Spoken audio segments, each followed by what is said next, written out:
es un recurso totalmente válido y que está habilitado además por la Constitución, y reitero, es un recurso patrimonial porque es un intangible que el Estado tiene para poder hacer uso de ello.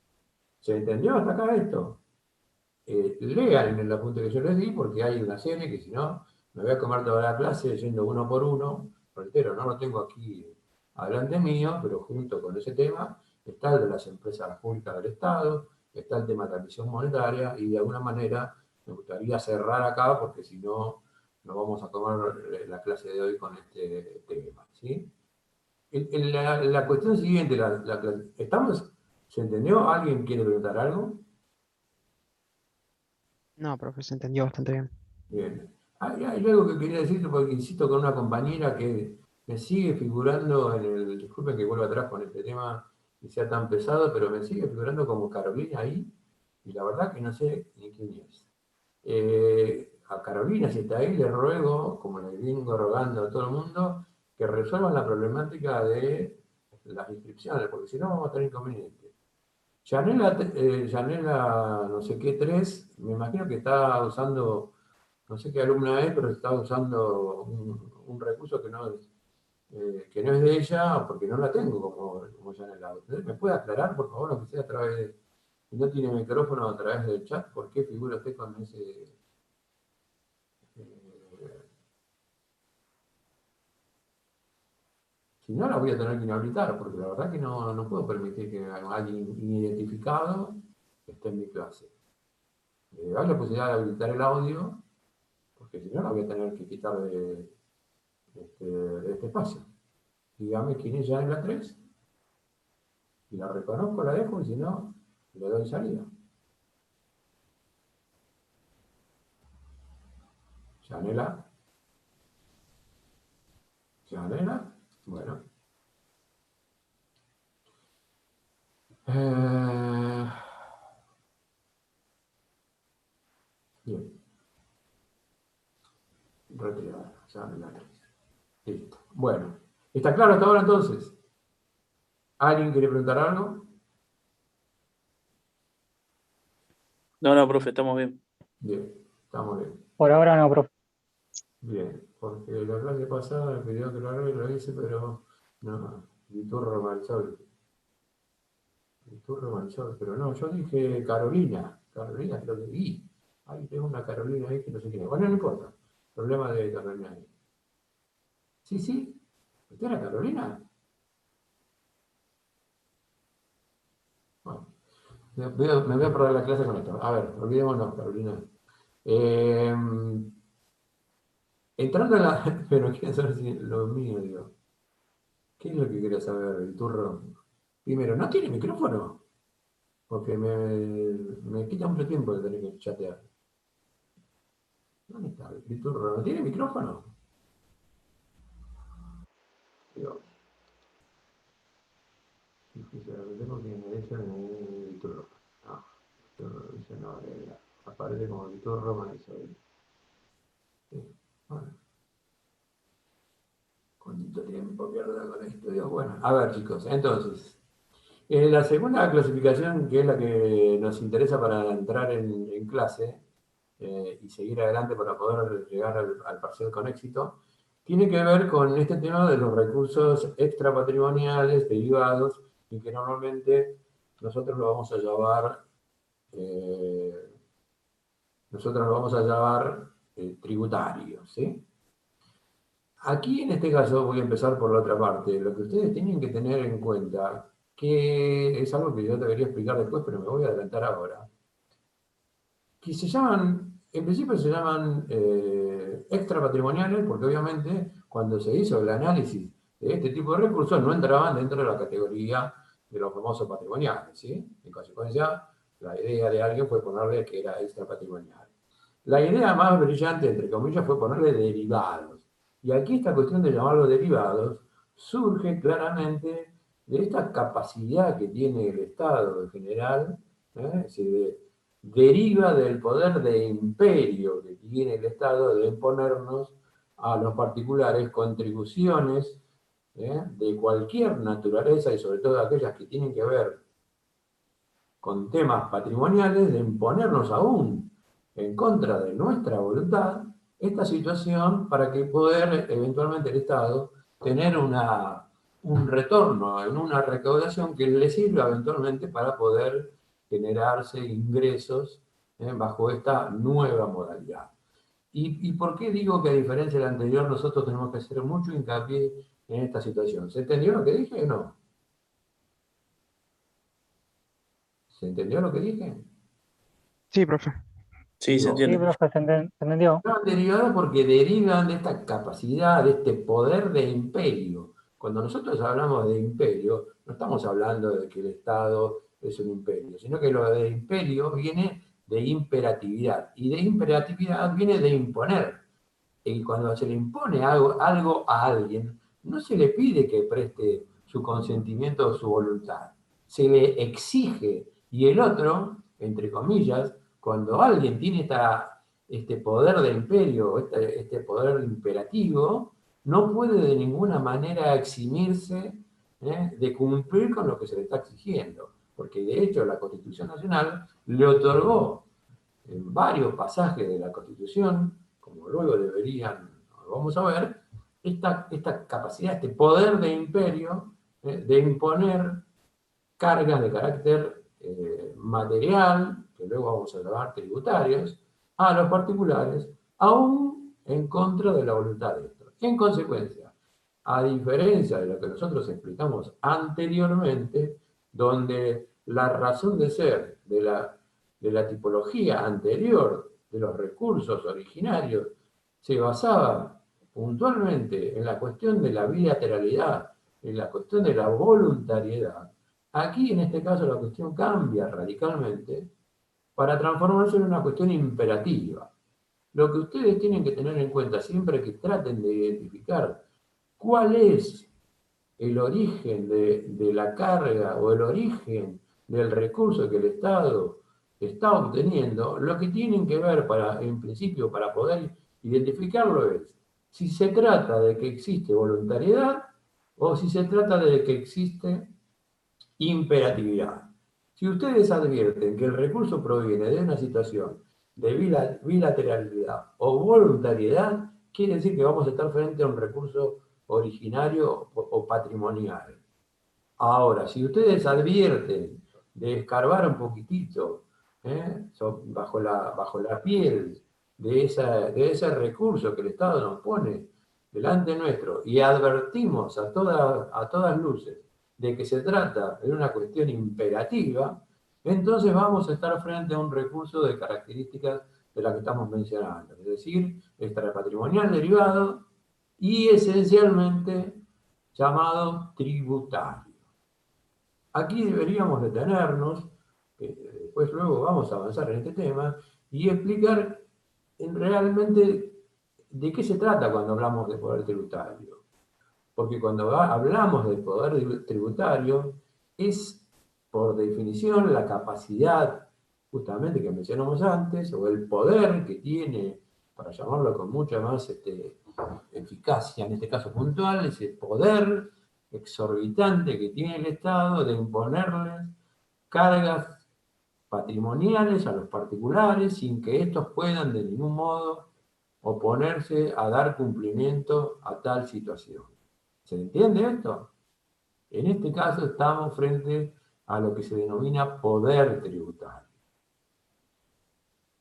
Si yo les pregunto puntualmente en este caso, bueno, antes de preguntarle puntualmente voy a seguir para explicar la otra parte. ¿Por qué? Porque esto se compone de dos partes.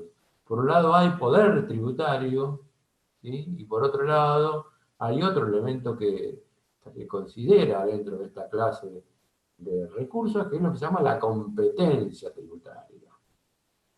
Y cuando hablamos de competencia tributaria, hablamos de la capacidad que tiene algún órgano del Estado de recaudar y hacer recaudar, aún por terceros, esta clase de recursos a los que estamos haciendo referencia.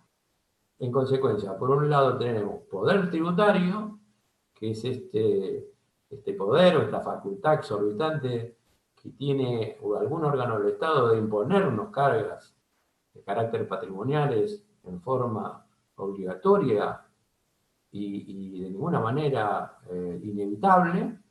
Y por otro lado tenemos el tema de lo que es la competencia tributaria, que es esta capacidad de algún órgano del Estado de recaudar y hacer recaudar esos tributos, normalmente aún siendo, en este caso, a costa de terceros, es decir, no solamente algún órgano del Estado, sino a veces también terceros pueden llegar a ejercer esta función. Entonces pregunto en principio a la clase, y puede llegar a ser pregunta de parcial. Dentro del marco de nuestra organización y de lo que dice la Constitución, ¿quién detenta el poder tributario? ¿Y quién detenta, por otra parte, la competencia tributaria? ¿Alguno que quiera contestar?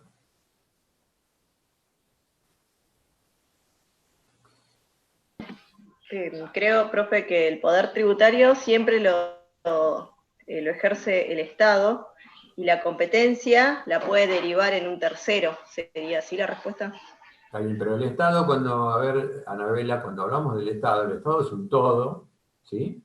Que está a su vez dividido en órganos que la Constitución le ha otorgado facultades muy puntuales a cada uno de ellos. Nosotros tenemos en este caso 3 órganos, en este marco tenemos el órgano legislativo con una función específica, el órgano judicial y el órgano ejecutivo, que en este caso es el Poder Ejecutivo en la figura del presidente de la Nación. Porque tengan en cuenta que cuando la Constitución habla del Poder Ejecutivo, habla del presidente de la Nación, porque es el único de los poderes que está personificado. El resto de los poderes está como de alguna manera abierto, diseminado en una serie de actores. Ahora, yo le pregunto puntualmente, ¿quién en el marco constitucional tiene poder tributario, tomando en cuenta esto último que yo les he mencionado? El poder legislativo sería. El poder legislativo. El poder legislativo fundamentalmente, Legislativo, sí. si leen el artículo 75 se van a encontrar con esto, con esta, bueno, fantástico Luis, ahora lo vemos. En consecuencia, el poder legislativo, es sobre todo la Cámara de Diputados, que es la que representa al pueblo, es el responsable en el cual la Constitución ha querido delegar este poder. Porque imagínense lo que podría llegar a ocurrir si este poder hubiera sido delegado en forma absoluta a una persona que es en este caso el Poder Ejecutivo en la figura de un presidente, sea cual sea, en el momento que sea, ¿sí? En consecuencia, no solamente ocurre esto, sino que si ustedes leen en el 76, van a ver que además de este carácter de imperatividad y de otorgarle al Poder Legislativo este poder de imperio, lo transforma además en el 76 como una materia indelegable, es decir, este poder tributario que ejerce el Congreso Nacional es indelegable, que es uno de los rasgos distintivos más importantes. ¿Está claro?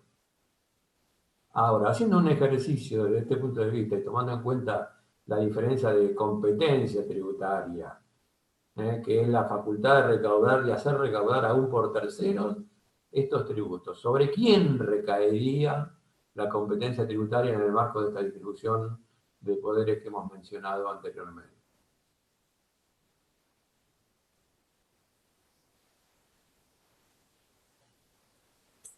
Profe, ¿puede ser los agentes de recaudación como la FIP, por ejemplo? A ver, la FIP para usted forma parte de qué? Porque la FIP no es, ¿pertenece al Poder Legislativo? No. No, ¿Pertenece al Poder Judicial? no tampoco. Entonces, ¿a dónde va a parar? No es un órgano suelto que actúa por su propia cuenta. Claro. Tiene una dependencia, si bien es un organismo descentralizado, tiene una relación en el marco del poder. No es que depende ni pertenece, pero está enmarcada dentro de otro poder. ¿Qué poder sería en este caso? Ejecutivo. Pero ejecutivo, es decir, la ¿Puede ser el competencia... tema de los peajes, que es a través de concesiones? ¿Perdón? Si puede ser que sea a través de las concesiones de los peajes, que son organismos fuera del Estado, son terceros, pero recaudan y van parte para el Estado y parte para la empresa privada. Bueno, a ver, vayamos a lo más importante. En principio, pues, si la pregunta viene, o sea, vayamos de lo general a lo particular. Si la pregunta viene por este lado, ustedes tienen que decir que la competencia tributaria es facultad exclusiva del Poder Ejecutivo. ¿Sí? El Poder Ejecutivo. Y fíjese que a diferencia de la anterior, en este caso puntual, como la definición dice, ya sea que lo haga por sí mismo o a través de terceros, ¿qué significa esto a diferencia de la anterior?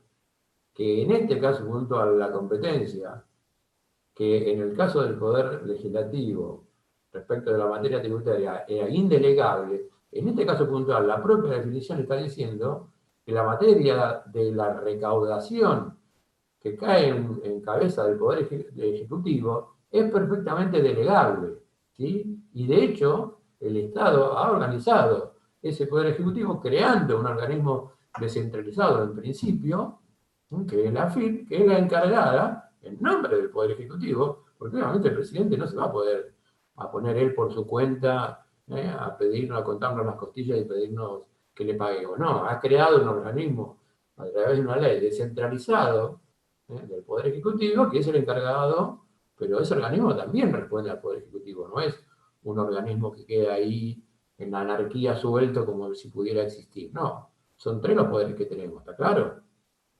Ahora, el Poder Ejecutivo puede delegar, eventualmente, en este caso puntual, en otro organismo que lo representa, que es la AFIP. Pero bien como dijo el compañero, en muchas ocasiones, la materia tributaria también puede ser delegada en terceros que inclusive son ajenos a la propia función administrativa, es decir, no tienen absolutamente nada que ver con la administración pública, pero también tienen esta función que les ha sido delegada por ley y que en consecuencia para ellos resulta obligatoria, y el compañero mencionó el tema de los peajes. El tema del peaje es uno de los ejemplos, donde un tercero que no tiene absolutamente nada que ver con la materia administrativa recauda, ¿no? Y tiene la obligatoriedad de después descargar lo recaudado, a pedido de la FIP, obviamente, como parte de su actividad. Cuando para los que trabajan en relación de dependencia, también ocurre lo mismo con sus empleadores. Sus empleadores tienen una carga legal que los obliga, en este caso puntual, a ser agentes de recaudación, agentes de retención. Cuando los que tienen la fortuna de tener un empleo muy bien remunerado, su empleador le retiene el impuesto a las ganancias, en este caso puntual, es un particular que está ejerciendo la función de ser recaudador. Luego, obligatoriamente, el agente de recaudación, en este caso de retención, que es el empleador, tiene la obligación también de brindarle o rendirle cuentas a la AFI automáticamente de qué es lo que lleva recaudado. Y también existe en otra clase, por ejemplo, los profesionales o los escribanos, cuando uno, quien ha hecho algún negocio inmobiliario, sabe positivamente que el escribano tiene como una obligación que forma parte de su profesión, de ser agente de retención. Es decir, cuando ustedes van a hacer una operación inmobiliaria, si en el marco de esa operación el escribano advierte a través de los distintos requerimientos que hace, que ustedes tienen ustedes o la otra parte, tienen alguna clase, en principio de deuda con el fisco, tienen la obligación de retener. Y además, si esa operación está marcada dentro de lo que tiene que ver, por ejemplo, con el tema de ganancias, tienen la obligación de retenerle la parte que corresponde a ganancias y luego rendirla a la FIP. En consecuencia, en este caso, un profesional totalmente independiente, porque en realidad no pertenece al Estado Nacional, ni mucho menos, ni es su empleador, se ve obligado en este caso, por una norma legal que hace a su profesión, de transformarse en un agente de retención, por lo tanto es un tercero totalmente ajeno a la administración, que también tiene la obligación de recaudar para el Estado. ¿Se entendió? De aquí es donde surge esta cuestión que tiene que ver con la temática distinta al tema tributario exclusivamente en el marco de lo que es el poder, que es totalmente indelegable, respecto de la materia competencia tributaria que es perfectamente delegable y de hecho así está definida y así se ejerce diariamente en el marco de nuestras actividades. ¿Se entendió esto? ¿Se entendió? Sí, profe. Sí, Sí, sí, sí. profe. Bien. A ver, me adelanté un poco porque esto vendría a ser digamos, el final de nuestra clase y entrar directamente en el tema que nos pide la segunda parte que está publicada, que es poder tributario, pero me parece que sería imposible que yo pudiera continuar explicando la materia que vamos, o la temática que vamos a ver ahora si no le doy esta mínima explicación. ¿Por qué? Porque van a ver que hay una serie de cuestiones que forman parte de esta concepción de la actividad de los recursos, en este caso que tienen que ver con los recursos derivados o llamados tributarios, que si no conocen mínimamente este tema, difícilmente van a poder comprender el porqué de esas situaciones, ¿sí? ¿Estamos de acuerdo? Bien. Tengan en cuenta, en consecuencia, que cuando, y se los voy a remachar para que lo entiendan, que cuando hablamos y uno les mencione la materia recursos tributarios, ustedes automáticamente esto lo tienen que asociar con esta cuestión de la imperatividad. Si no hay imperatividad, no hay tributo. ¿Se entiende esto? Esto lo tienen que tener así, pero clavado en la cabeza, como algo imposible, como si uno le preguntara 2 más 2. Lo mismo que si yo les pregunto, desde el otro punto de vista, ¿cuál es el rasgo distintivo de los recursos originarios? El recurso, el tema distintivo aquí, en el otro tema, es la voluntariedad, es la bilateralidad, es la comunión de dos voluntades para llegar a poder obtener el recurso exigible, ¿sí? Salvo en la materia de la emisión monetaria, pero en ese caso, aquí el Estado tiene esa facultad y de hecho es parte de su intangible. ¿Por qué en principio lo llamamos tributario? Bueno, la materia tributaria tiene que ver, está directamente asociada con este tema de la imperatividad. Y fíjense que aquí nosotros no hemos entrado a discriminar en ningún momento las particularidades de cada uno de los distintos elementos que integran el tema tributario. ¿Por qué? Porque el nombre tributo es un nombre genérico, aplicable a cualquiera de los tributos que luego nosotros vamos a ver. Yo creo que el otro día di un ejemplo bastante grotesco, que era el tema del perro con 4 patas y cola. Si ladraba, obviamente no había otra alternativa de que fuera, en este caso, un tributo, ¿no? Pero después hay un montón de razas de perros. Bueno, acá con los tributos pasa más o menos lo mismo. El tributo es un nombre genérico, un nombre que se le da en general a esta forma que tiene el Estado, y digamos, explicado anteriormente, es, si ustedes quieren, para ser más académicos, es la detracción de una parte de la riqueza de los particulares. Cuando hablamos de detracción, ¿se entiende la palabra? Detracción tiene acá una connotación muy importante porque detracción viene asociado a un tema de quitarle algo a alguien aún contra de su voluntad, ¿sí? Barreto está multiplicado por 2, o tiene un hermano gemelo, o entró 2 veces. No, profe, se me cayó la conexión y ahora volví de vuelta. Se me cortó. Va y viene, acá es un desastre. Pero quédese tranquilo porque no me va a quitar recursos por ahora.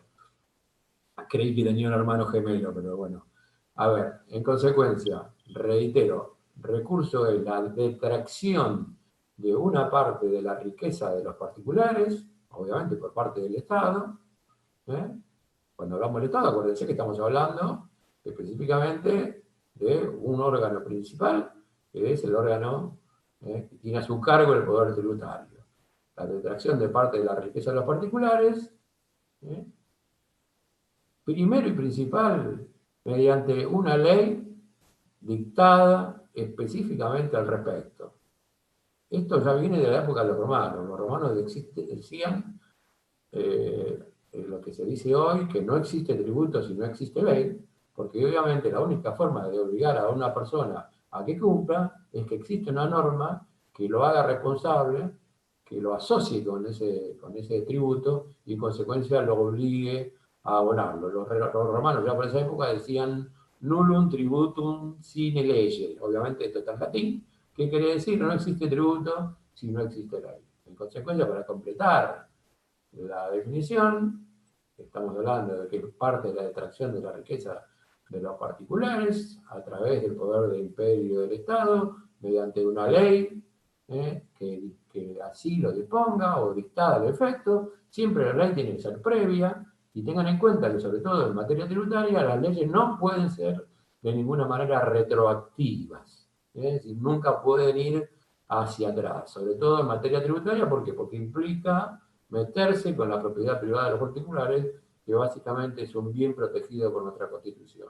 Y obviamente el final de esta definición sería con la finalidad de abastecer al Estado a fin de que pueda hacer frente a todos los gastos que tenga previstos llevar adelante durante un ejercicio financiero. A ver, lo que tienen que entender de la definición, si me la piden que se la repita de vuelta, la verdad que no voy a poder darla porque no me la sé de memoria. Aquí lo que es básico que ustedes entiendan que es detracción, es la palabra que implica que hay acá, que es coercitivo, que hay imperatividad de parte de la riqueza de los particulares, porque obviamente también la Constitución y la doctrina a través de la Corte Suprema está establecido que hay límites en el marco de lo que implica poder exigir a los particulares que entreguen parte de su patrimonio. También eso luego lo vamos a ver. Mediante una ley dictada al efecto, que es lo que dijimos también, obviamente, reitero lo que dije anteriormente, no puede existir un tributo si no existe una ley que así lo disponga. Tengan en cuenta que también lo vamos a ver, el artículo 19 de la Constitución nos protege en ese sentido, así como el 17, ¿sí? Y en consecuencia, esa ley dictada al efecto, profe, no escuché bien. No es retracción, Gómez, es con la letra D de dedo. D de dedo, es detracción. ¿Se entendió? Perfecto, así es, detracción. Y en consecuencia, digamos, no sé qué estaba diciendo cuando me interrumpí, es por parte, digamos, de parte de la riqueza de los particulares, por las razones que le mencioné anteriormente, y obviamente el objetivo, la finalidad, por lo general tiene la función de abastecer al Estado para que pueda hacer frente a todos aquellos gastos que se ha propuesto llevar adelante dentro de un ejercicio financiero. ¿Está bien? ¿Se entendió? Sí.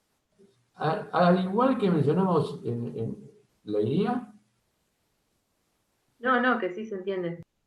a ver, al igual que creo que lo mencionamos en la clase anterior, si bien el sistema tributario es un sistema, tengan en cuenta esto, fundamental, chicos, el sistema tributario está diseñado esencialmente para recaudar dinero, ¿se entiende? Está diseñado de esa manera para recaudar dinero.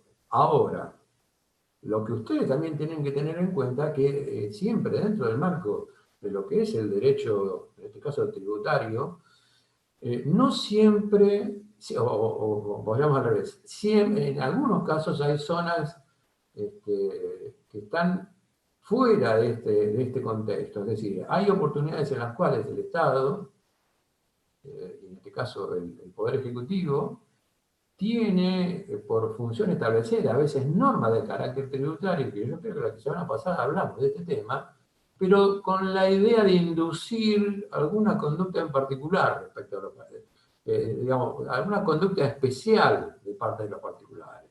Es decir, si bien sirve para recaudar, sirve también, o el objetivo final es generar alguna clase de conducta, siempre obviamente orientada a esa conducta al marco económico de la actividad del país. No va a ser una conducta penal ni otra clase de conducta que tenga que ver con la familia, ni mucho menos.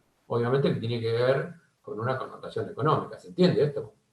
Entonces, si bien esencialmente está destinada a recaudar sumas de dinero, hay ocasiones en las cuales el Estado la utiliza con otros fines, con fines orientadores de la economía, y por lo tanto se las imponen los particulares. A ver, si ustedes que son estudiantes de ciencias económicas, si bien no son estudiantes, en este caso de la licenciatura, ustedes saben que la economía se basa esencialmente en incentivos. La economía se basa en eso. Es decir, colgarnos una zanahoria, por la cual a veces vamos para adelante, o a veces, ese sería un incentivo positivo, es decir, cuando el Estado nos incentiva para que llevemos adelante es alguna cuestión, de repente una exhibición de algún tributo para ponernos, colgarnos la zanahoria y que pongamos en marcha nuestra empresa, y había a veces incentivos negativos, es decir, para desalentar algún tipo de situaciones. ¿Se entiende? Y muchas veces el Estado utiliza esta herramienta de la materia tributaria para generar conductas en la población a partir de generar incentivos negativos. Es decir, te quito parte de esto para que vos orientarte a que vayas para aquel lado. ¿Se entiende? Sabrina, Anabela, Sabrina. No, como yo veo que se ponen en amarillo, entiendo que acciona el micrófono y por ahí quiere preguntar algo o no. Pero ¿se entiende? ¿Sí? Sí, se entiende, profe, se me apreté mal, disculpe. Paredes, ¿usted se va a quedar ahí o a las 9 se va a ir a ver? No, profe, me voy a quedar acá. Bueno. Me alegro por usted. Nada, porque su nombre me resulta medio como que tira para un lado, pues si se va a quedar ahí me parece que tira para otro lado.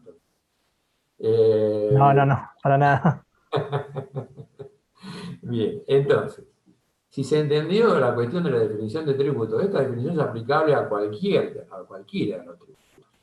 Ahora, cuando nosotros tenemos que empezar a descender el camino y explicar puntualmente la clase de tributos que habitualmente se nos presentan frente a nosotros y nos vemos en la obligación de responder, o a veces a algún cliente, nosotros tenemos que saber identificar puntualmente frente a qué tributo estamos. Porque no crean que siempre el Estado es puro y casto en estas situaciones. ¿Sí? Porque muchas veces, si nosotros no sabemos o no conocemos la raíz del nacimiento, desde el punto de vista constitucional, además, de la clase de tributo que tenemos enfrente, a veces el Estado, a través de sus distintos organismos, en este caso, pues obviamente el organismo que es el creador del tributo, nos vende pescado podrido. Y resulta que nos disfraza con un nombre algo que realmente resulta que cuando empezamos a ahondar es otra cosa. Y por lo tanto, esa otra cosa puede redundar en que nosotros consideramos que esa situación es inconstitucional. Y por lo tanto, tenemos la posibilidad de generar alguna clase de situación frente al Estado para evitar cumplimentar con este requisito que nos impone el Estado. ¿Se entiende? A ver, un caso muy puntual es lo que ocurrió hace poco con algunos muchachos, incluido este chico Tevez, tan jugador del pueblo que es uno de los que presentó una acción de amparo frente a este pedido que el Estado hizo. En este caso, una cuestión extraordinaria, como decían los antiguos, por única vez, sobre todo a 10.000 tipos que la tienen toda junta, o 1.000 tipos creo que son, no sé cuántos son, que la tienen toda junta ahí, y sin embargo, a partir de eso, suponen que tienen el derecho, hay que ver qué es lo que le dice luego la justicia, de negarse a contribuir.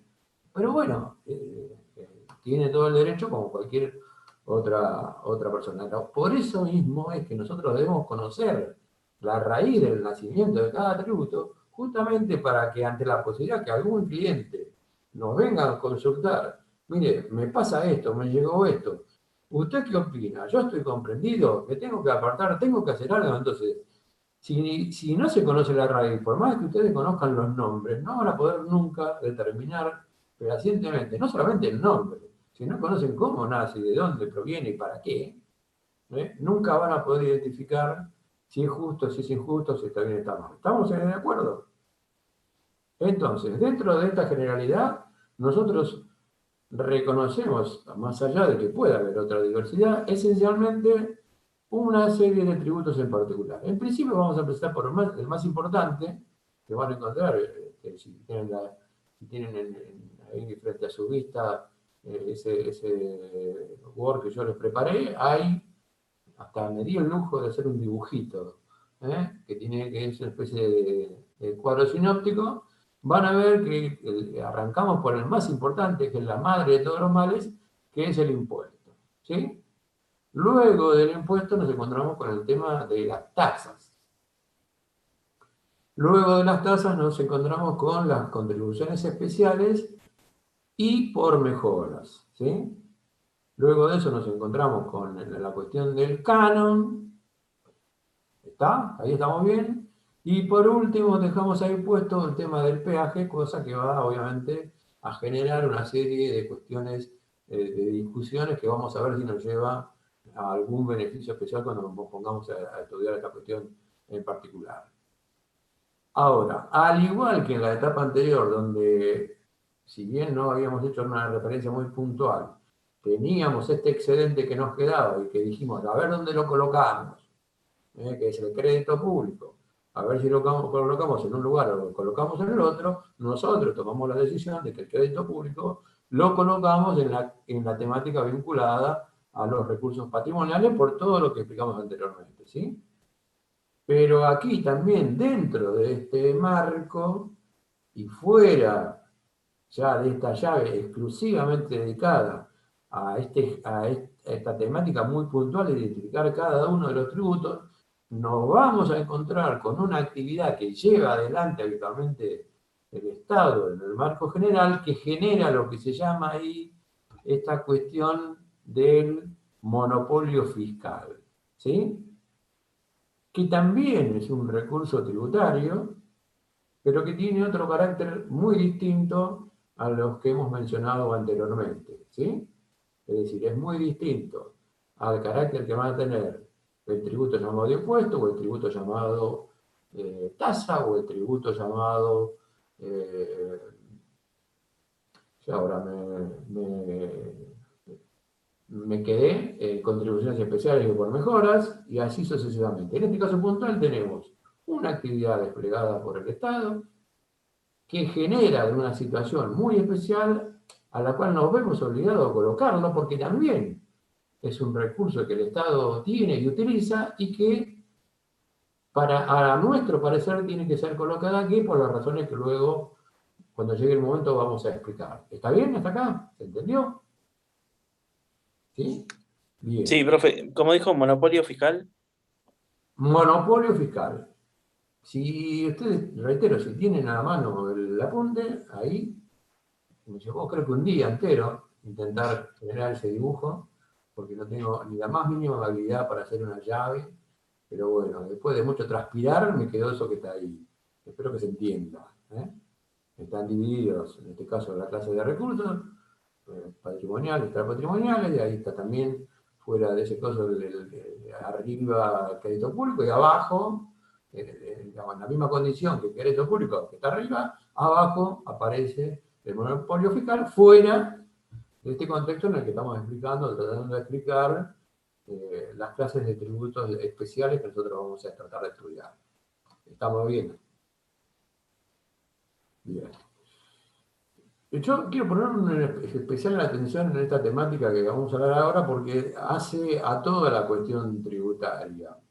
Cuando hablamos de poder tributario, ustedes van a ver que muchos autores hablan de esta cuestión de que el tributo tiene una cuestión que parte de lo que los abogados llamamos situaciones que son no asibles, no son situaciones puntuales, son, en este momento no me sale la palabra, pero ya cuando me salga se lo voy a mencionar. En consecuencia, toda esta temática de los tributos está impregnada de situaciones que hacen al derecho, es decir, no son situaciones en las cuales nosotros podamos decir, este es un tema cerrado y 2 más 2 son 4 y esto es totalmente entendible desde este punto de vista. El derecho es una cuestión que no es para nada materia probada ni materia determinada. Es una cuestión de, como el 2 más 2 es 4 también en las matemáticas, es una cuestión también de una especie de creimiento, de entender que esto es así porque es así, pero no hay una explicación certera para decir el derecho es esto porque es materia probada. No, esto no es una materia probada con una ciencia exacta. El derecho no es una ciencia exacta. En consecuencia, todo lo que tenga que ver con el derecho tributario, tampoco es una ciencia exacta. Y en consecuencia, la materia tributaria tampoco es una ciencia exacta. Surge, en principio, de la mente de los legisladores la cuestión de la imposición. ¿Se entiende esto? ¿Sí? ¿Por qué? De repente por una necesidad política, sí, pero todo es materia discutible. Aquí no hay nada que haga prever que vamos a tener que abonar o que se nos va a poner determinada tributación. Esto debería ser como una cuestión media virtual. Lo hacemos porque no queda alternativa y porque el legislador lo ha dicho. Y de ahí, desde luego, vamos a ver que surge la cuestión del hecho imponible, o qué es el hecho imponible. ¿Sí? ¿Se entiende esto que estoy explicando? Digamos, el derecho no es algo que sea materia comprobable. Es lo que debe ser. No lo que debería ser. Es lo que es y muchas veces no lo que debería ser. Y en materia tributaria le cabe la misma explicación. Ahora, yo no sé puntualmente cuando ustedes vieron con el doctor Leiro las temáticas vinculadas a esta situación de qué son necesidades primarias y necesidades secundarias, y que son servicios públicos primarios o servicios públicos secundarios. Mi explicación quizás sea más conflictiva desde el punto de vista jurídico, pero tiene que ver con la materia que vamos a desarrollar, sobre todo en materia de tributos llamados impuestos o llamados tasas. Cuando nosotros hablamos de necesidades, o cuando se habla de necesidades primarias, se supone que estamos hablando de necesidades básicas que hacen a la esencia de la persona, del ser humano. Digamos, sin ellas, sin la existencia por parte del Estado de la atención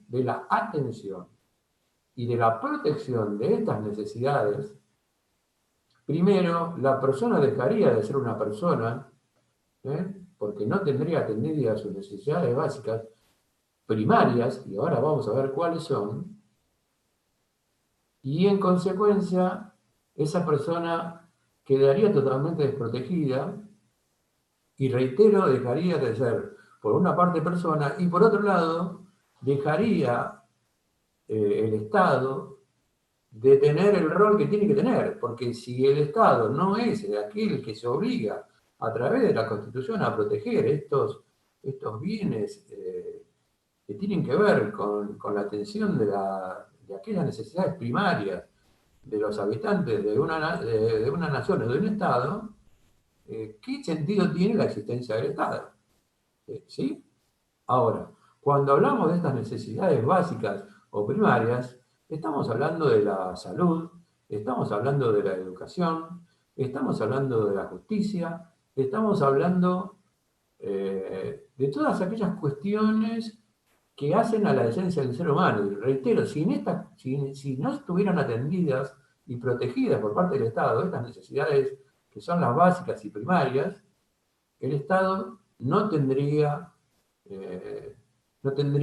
necesidad de existir, porque desaparecería, debería desaparecer como tal, ¿se entiende? Ahora, ¿se entiende lo que son estas necesidades básicas? En realidad son aquellos principios que han impuesto los legisladores en el nacimiento de la Constitución y que el Estado debe defender y asegurarle en principio a todos sus ciudadanos. Digamos, nadie puede sobrevivir en una sociedad si no tiene este tipo de protección, si no tiene protegida la educación, si no tiene protegida la salud, si no tiene protegida la seguridad, si no tiene protegida la justicia, es imposible que alguien pueda sobrevivir en una sociedad. ¿Se entiende esto? En consecuencia, cuando hablamos de esta clase de necesidades, el Estado las atiende, y ahora volvemos a una temática que yo quise desterrar con servicios públicos de carácter indivisibles. ¿Sí? ¿Se entiende esto? Cuando hablamos de servicios públicos, en este caso puntual, volvemos a esa vieja definición que yo había dicho, dejen de lado cuando hablemos de nuestros servicios públicos, pero en este caso se trata de servicios públicos que es el Estado atendiendo las necesidades de los particulares. ¿Sí? Y estas necesidades básicas se atienden con servicios públicos de características indivisibles. ¿Sí? Vamos a ver ahora después por qué se llaman indivisibles. ¿Está? Ahora, cuando el Estado pasa a la segunda etapa, es decir, se dedica a proteger necesidades públicas secundarias, son secundarias en realidad porque no hacen en principio a la esencia del ser humano, es decir, alguno de nosotros tranquilamente podría sobrevivir sin estas, si no se atendieran estas necesidades, aunque obviamente hoy por hoy podrían ser consideradas esenciales, pero que no hacen a la persona, al ser humano. Es decir, yo puedo sobrevivir sin internet, sí, puedo vivir sin luz, sí. ¿Está bien, está mal? No, no está bien, porque convengamos que hemos avanzado mucho en la civilización para privarnos de estos bienes, pero convengamos que no hacen a la esencia del ser humano, ¿no? Y no fueron previstos, obviamente, por nuestros legisladores, porque lo que apuntaban era otra cosa, era la esencia del ser humano.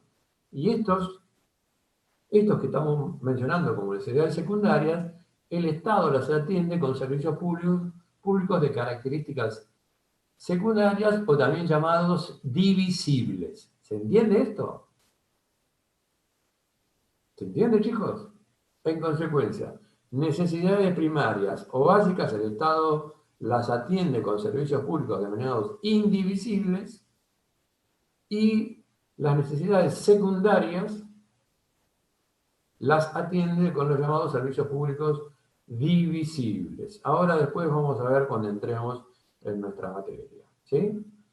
En consecuencia, cuando hablamos de servicios públicos o de necesidades primarias atendidas con servicios públicos indivisibles, significa que esta clase de servicios públicos no tiene la posibilidad de que el particular identifique qué porcentaje de esas necesidades que el Estado atiende le corresponden puntualmente. ¿Se entiende? Es decir, nosotros no podemos identificar a través de nuestra actividad diaria o de los aportes que hacemos al Estado qué cantidad de esos bienes que el Estado protege o qué porcentaje de esos bienes que el Estado se ve encargado de proteger nos corresponde a cada uno de nosotros. ¿Se entiende lo que digo? Ahora lo vamos a ver. En principio, el tema tributario al que denominamos impuestos, se atiende con servicios públicos de características indivisibles. ¿Por qué?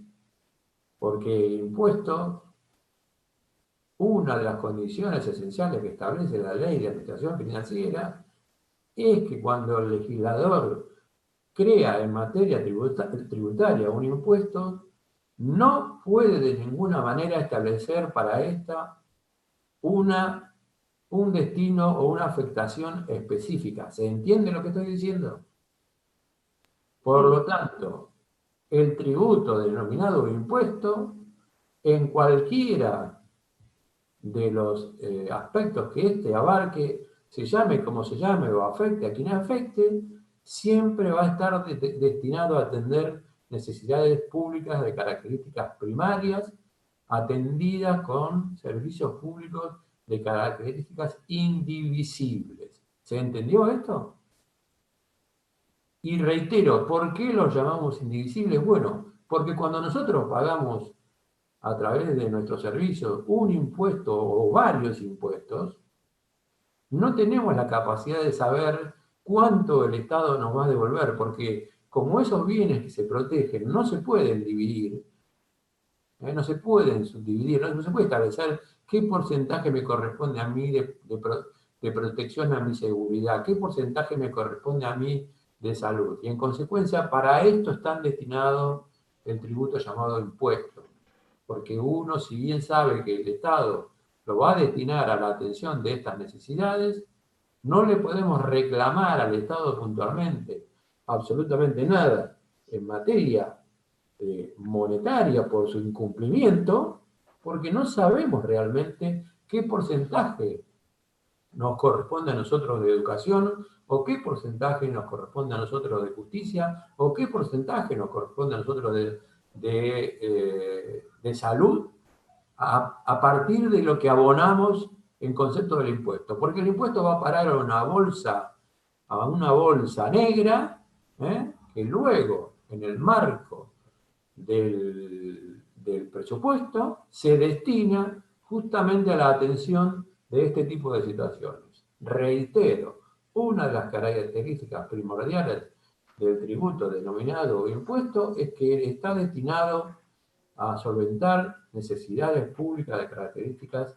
primarias a través de servicios públicos indivisibles. Y lo de indivisible es tremendamente importante porque muchos autores equivocadamente, reitero, por las dudas, si leen a otros autores, no creo que Gali se arriesgue o por ahí siga a decir esto.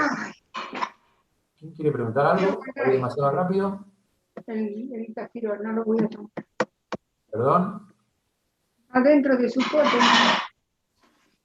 No sé quién me está interpelando ni la ¿Quiere que pregunta. no? El cubículo. Tiene el micrófono activado, profe, el alumno. ¿Cómo? No, que tenía el micrófono activado, por eso. Ah, bueno. No, pensé que era una pregunta. A ver, reitero, en este marco, la cuestión hay autores que dicen que el tema distintivo del tributo denominado impuesto es que, a diferencia de lo que estamos diciendo nosotros, es que no existe de parte del Estado contraprestación. ¿Se entiende lo que estoy diciendo? Este es un concepto equivocado. ¿Por qué es equivocado? Se entiende que es contraprestación, ¿no? La palabra contraprestación la entiende, sí. Sí. Sí, profe. Yo te doy algo, vos me tenés que dar otra cosa. Entonces, decir que cuando uno lleva adelante el pago de un tributo denominado de impuesto, del otro lado no hay contraprestación, no es verdad, porque la contraprestación existe.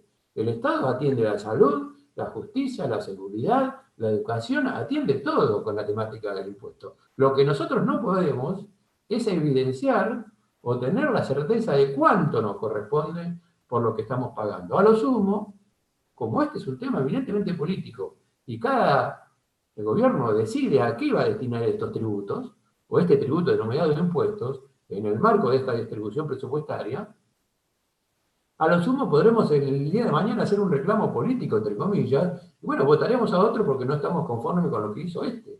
¿O a qué destinó a este? Si malgastó o lo destinó a algo que no era lo que correspondía. Pero de ninguna manera puede justificarse el hecho de que no exista contraprestación. La contraprestación existe.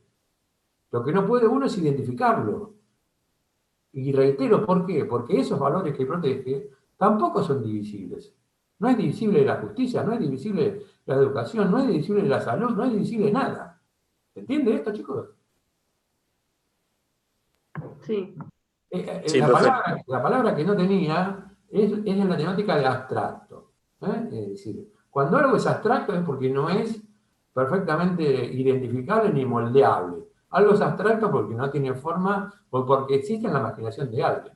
Y convengamos que el derecho es totalmente abstracto, a diferencia de las ciencias exactas, y la materia tributaria también es abstracta porque depende, sobre todas las cosas, de la decisión de una serie de individuos que se sientan a decidir a ver de qué manera nosotros nos vamos a estar obligados a contribuir para que el Estado pueda llevar adelante sus políticas. ¿Se entiende esto, chicos? Si me estoy yendo de mambo, díganme, ¿sí? No, está perfecto, profe. A ver. Vuelvo a reiterar para que tengan en cuenta el tema de impuestos. Entonces, los servicios públicos indivisibles son financiados por medio del recurso de impuestos. sí, del recurso impuesto como recurso tributario, los servicios públicos, pero no los servicios públicos que ustedes conocen o que los que hemos hablado antes, que yo dije, apartémoslo porque forman parte de una materia que es la organización técnica, patatín, patatán. En este caso volvemos a la vieja definición quizá que utilizó el doctor Leino para justificar la existencia de una actividad del Estado protegiendo a algunos sectores a través de su actividad. Esto es un servicio público indivisible. ¿Se entiende la diferencia, por favor? Porque si no me voy a volver loco y voy a creer que no se entendió por culpa mía. ¿Se entiende la diferencia de cuando hablamos de servicios públicos o no? Por favor, alguien que me diga algo. Sí, sí, profe. Sí, profe, se entiende. Profe, se entiende la diferencia. Bien, a ver. Entonces, tenemos, para redondear esta temática, pónganse en la cabeza que cuando estamos frente al tema del tributo, denominado impuestos, está destinado a financiar necesidades básicas primarias con recursos, con servicios públicos de características indivisibles. Esto de la indivisibilidad tiene un motivo, y reitero, recurrente, que es que nosotros no podemos identificar ni cuantificar qué parte o qué proporción nos corresponde de ese bien que el Estado intenta proteger. ¿Estamos? Y si no los quiero confundir, no lo queremos dar vuelta, pasaríamos al segundo, salvo que ustedes me tengan alguna duda respecto de este primero. No, está claro. Estamos bien, profe. Y les reitero, además, básicamente, tengan en cuenta que a diferencia de otras cuestiones, una de las cosas que la Ley de Administración Financiera prohíbe expresamente en su texto es que el órgano político que lleva adelante la actividad en el Congreso pueda generar este tributo llamado impuesto con una afectación específica. ¿Se entiende esto? Si tiene afectación específica, no es un impuesto. ¿Podrá ser otro tributo? Sí, pero no es impuesto. ¿Estamos? ¿Sí? Bien.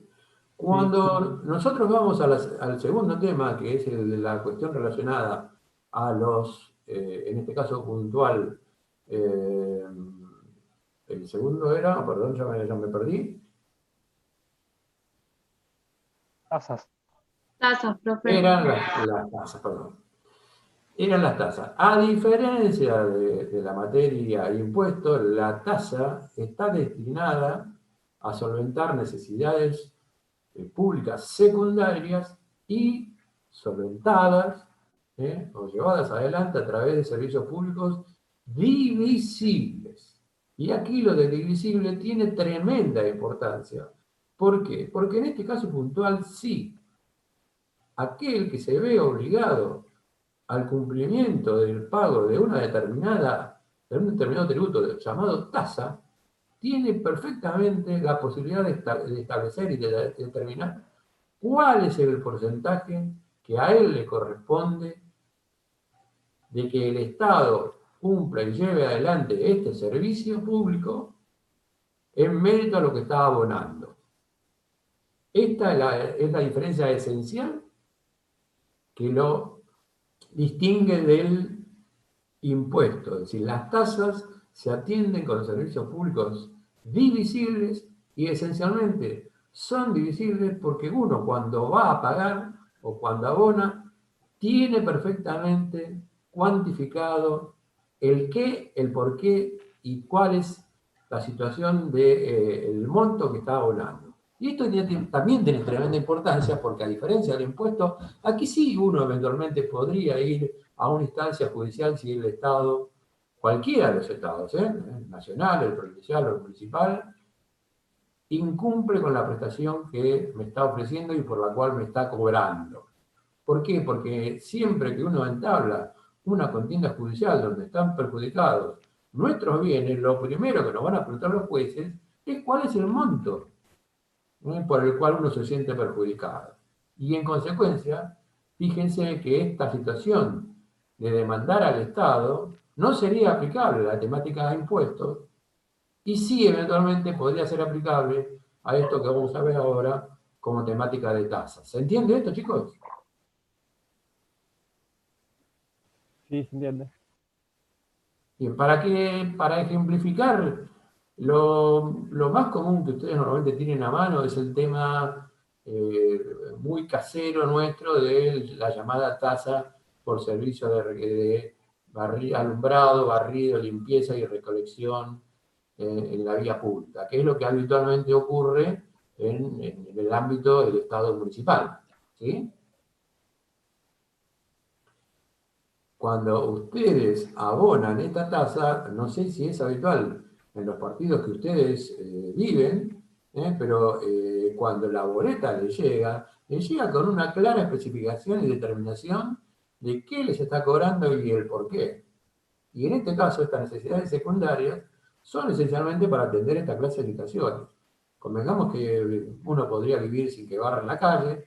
Antiguamente no existía la recolección de residuos, uno se tenía que arreglar de otra manera. Así surgieron las quemas vecinales, o quemar la basura en el fondo de la casa, o enterrarla para generar compost.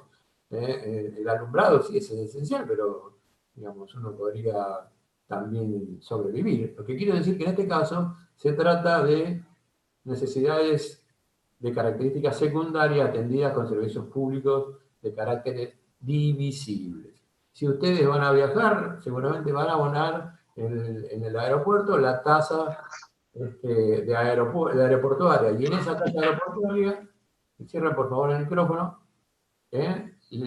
cuando ustedes la abonan, le dice con detalle el por qué le están cobrando. Le están cobrando por el acarreo de su valija, por permitirle usar espacios del aeropuerto, por luego usar una escalera mecánica para pagarle a todo el personal que los tiene que atender en la etapa de embarque, preembarque y toda la historieta. Hay algunas tasas que son inentendibles, porque luego entran en colisión con otro tema que ustedes seguramente van a decir, pero cuando ustedes van a la justicia, si quieren entablar una demanda, tienen que pagar la tasa de justicia. ¿Cuál es la tasa de la justicia? Bueno, supuestamente está destinada a que los tribunales puedan abastecerse de una serie de actividades. Ahora, esto va en colisión con el famoso tema que mencioné anteriormente. Si yo dije anteriormente que el tributo denominado impuesto es para solventar necesidades básicas primarias, resulta que una necesidad básica primaria es la justicia, no se entiende por otro lado por qué tenemos una tasa de justicia. Bueno, aquí es donde surge esta cuestión de a veces tener que tragarse algún sapo y no puede decir nada, porque es algo que ha sido una imposición de esta naturaleza y es así. También existen las famosas tasas de seguridad de higiene. Quienes tienen un negocio o trabajan en un negocio o en una industria saben que el titular del comercio o de la industria tiene la obligación de abonar una tasa para que sus empleados vayan a tramitar la libreta sanitaria o por que alguien venga y revise las instalaciones a ver si todos están en condiciones para ser destinadas al fin que están destinadas, ¿sí? Esto es una cosa habitual, pero aquí hay un servicio que se está supuestamente brindando, una contraprestación, de la cual yo puedo, obviamente, con toda razón, decir si está bien o está mal, o si lo están cumpliendo o no lo están cumpliendo. Aquí, esencialmente, yo podría tranquilamente demandar al Estado porque esta temática de las tasas es totalmente identificable y cuantificable. ¿Se entiende la diferencia entre uno y otro? Y en este caso puntual de las tasas, a diferencia del impuesto, es que la tasa también tiene que ser destinada pura y exclusivamente para la atención de este servicio y no de cualquier otro. Vuelvo a insistir, por ejemplo, con una cuestión que tiene que ver con algo que vengo arrastrando hace tiempo, que me obsesiona, que es el trámite de la licencia de conducir. Cuando uno va a tramitar la licencia de conducir, nos terminan a veces arrancando la cabeza, porque a mí me cobraron 3 lucas simplemente para darme un cosito de plástico donde dice que puedo manejar, ¿Sí?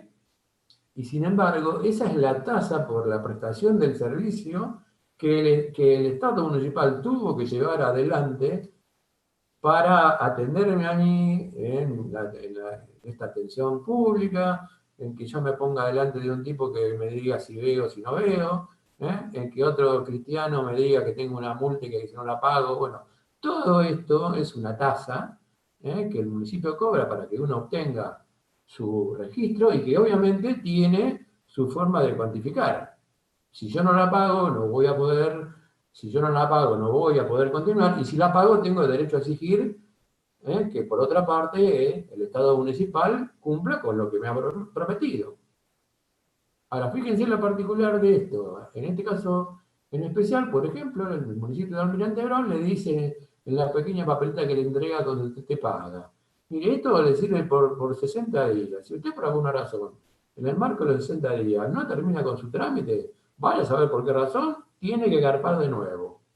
¿Sí?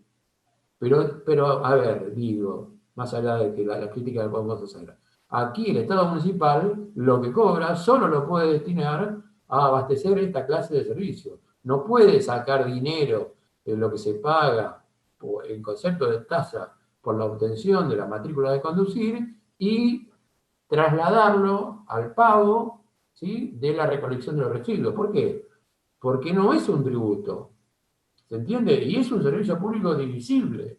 Y en consecuencia no puede ser destinado a nada otra cosa que no sea el perjuicio de ese servicio. ¿Se entiende eso? Sí, está claro, profe. Sí, se entiende. ¿Seguro, chicos? ¿Seguro? Por favor, les pido, no me hagan quedar... Sí, está claro esto. Muy bien. Entonces, se entendió la diferencia entre uno y otro porque ahora tendríamos que pasar al tercero, que es el famoso tema de las contribuciones especiales y por mejoras. ¿Sí? Las contribuciones especiales y por mejoras se asemejan muchísimo, muchísimo a los que los antiguos, autores antiguos, denominaban recursos extraordinarios. ¿Sí? ¿Por qué? Porque esta clase de contribuciones, como lo dice la norma, o como lo dice la definición, especiales, solo pueden ser establecidas para casos excepcionales. ¿Sí? Esta es una de las particularidades. La segunda particularidad de esta contribución es que tiene que ser establecida por un tiempo determinado. No puede ir más allá del tiempo para el cual fue establecida por el legislador. Y lo que la diferencia esencialmente en forma inversa al impuesto es que lo que la norma exige es que la contribución especial sí esté destinada a atender un fin específico y determinado, y no puede ser destinada a ninguna otra actividad que no sea aquella que la norma tributaria llamada contribución especial establece. ¿Se entiende? Este famoso DNU que Carlitos está cuestionando, Carlitos, el jugador del pueblo, está cuestionando, es una contribución especial. ¿Por qué? Porque se ha establecido por una situación extraordinaria a través de una norma, ¿sí? Se ha establecido para un grupo muy puntual y específico de ciudadanos, se ha establecido por un tiempo determinado. Fíjense que la norma dice que es por única vez, vamos a ver esto de por única vez también, y además, fundamentalmente, tiene por finalidad exclusiva atender las necesidades que la norma o el DNU han establecido. El tema de la pandemia, o el tema de la atención de la salud pública, o el tema de la atención de determinadas familias que no llegan a fin de mes porque esta situación en la que estamos inmersos no les permite trabajar y si no, morirían de hambre. ¿Les parece bien o les parece mal a un tipo que tiene más de 200 millones de mangos? Y estamos hablando que arrancamos de 200 millones de mangos, ¿no? No estamos hablando de que nos toca a nosotros que cobramos, yo por ejemplo, en la facultad que cobro 150 millones de pesos por año. Bueno, a ver, en consecuencia, fuera de la broma, y si me escucha alguno, si esto queda grabado, voy a morir, pero convengamos que el elemento distintivo de la contribución especial es esta, establecida para una finalidad específica, por un tiempo determinado, y obviamente a través de una norma que la establece para atender una situación especial. En este caso, la temática es la pandemia. El caso del tiempo está vinculado a que es por única vez. Es un aporte extraordinario por única vez. Por más que se llame aporte, es una contribución especial, no es un impuesto. Porque aquí vino el cuestionamiento cuando los medios empezaron a hablar de la creación de un nuevo impuesto, cuando en realidad no es un impuesto.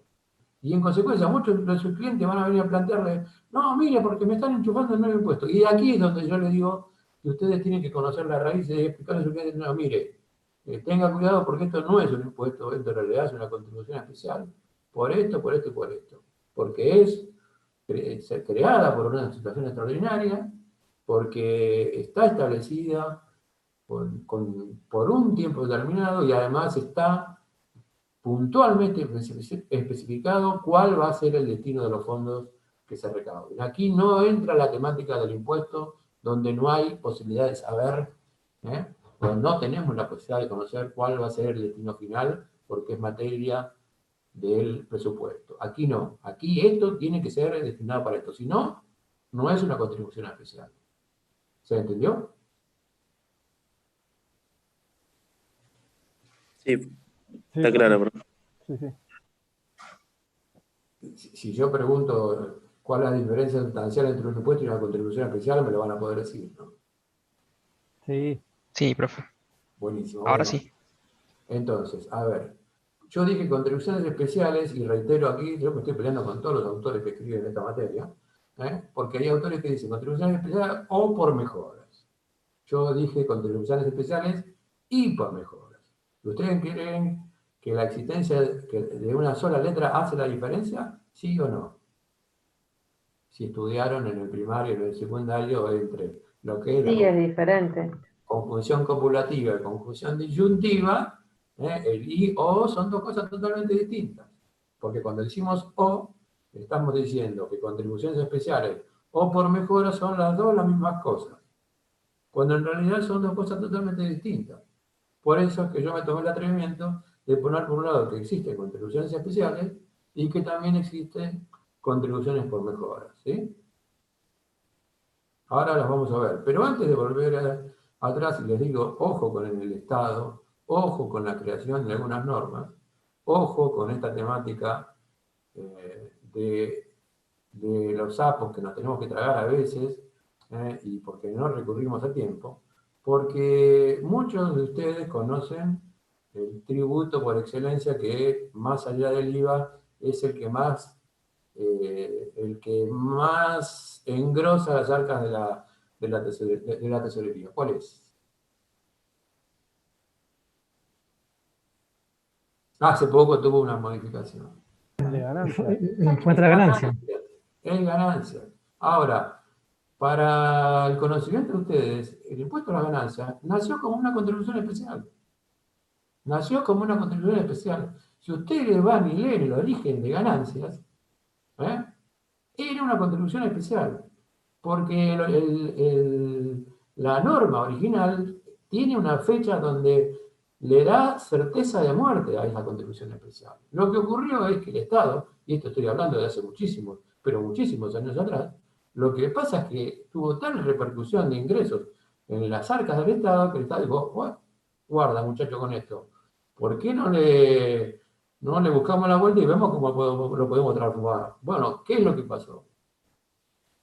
Si ustedes al día de mañana, cuando sean estudiosos del derecho tributario, van a ver que lo que ocurre es que año tras año se saca un decreto donde dice prorrógase hasta la fecha tal el vencimiento originario del impuesto a la ganancia que había sido establecido para tal fecha.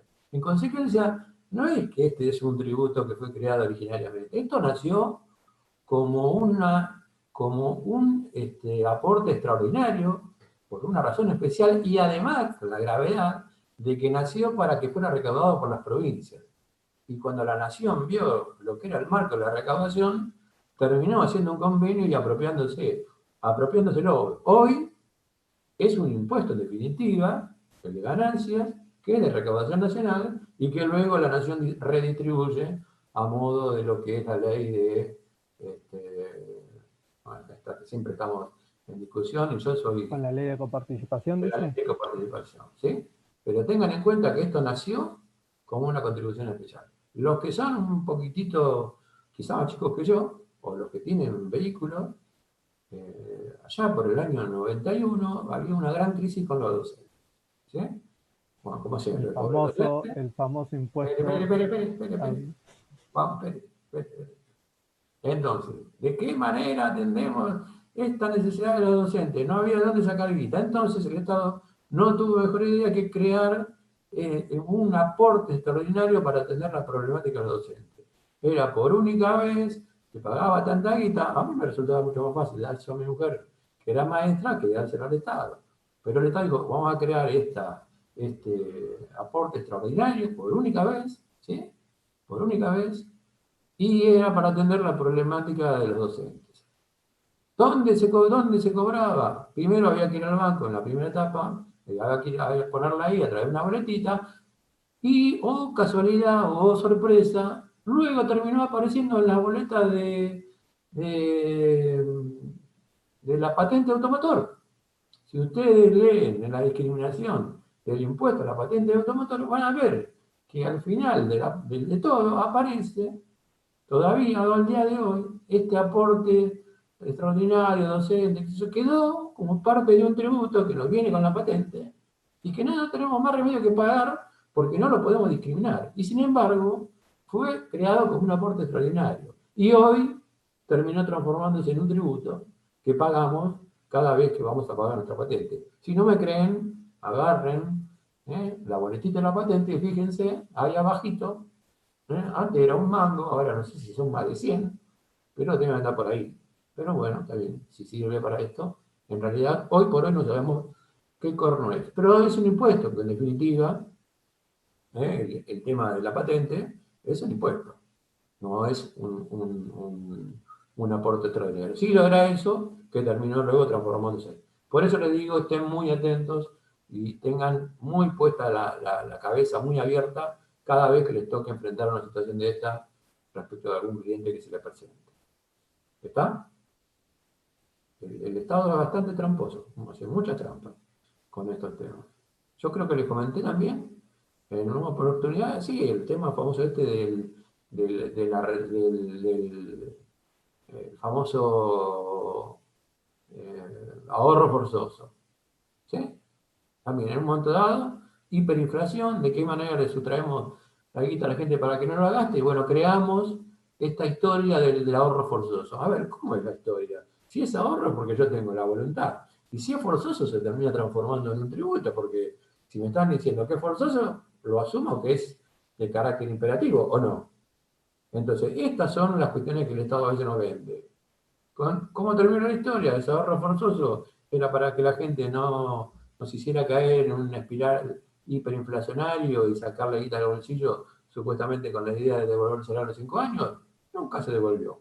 Por supuesto que no continuó, pero la guita la gente nunca la recuperó. Y se llamaba ahorro forzoso. Por eso es que les digo que tienen que estar muy atentos y no crean siempre todo lo que leen y analicen puntualmente a ver qué cosa es cada cosa. ¿Sí? ¿Están cansados? Y un poco. Bueno, lo siento por ustedes, pero hoy voy a seguir derecho. Porque Un poco bastante. no me da para más. A ver, cuando dijimos que teníamos, en este caso puntual, las contribuciones especiales, dijimos y por mejoras, es porque también existe la posibilidad de que el Estado nos haga responsables de contribuir de alguna manera cuando lleva adelante algún tipo de obra pública o alguna actividad que de alguna manera impacte positivamente en un bien, normalmente en un bien inmobiliario o en un bien inmueble del cual nosotros somos propietarios, ¿sí?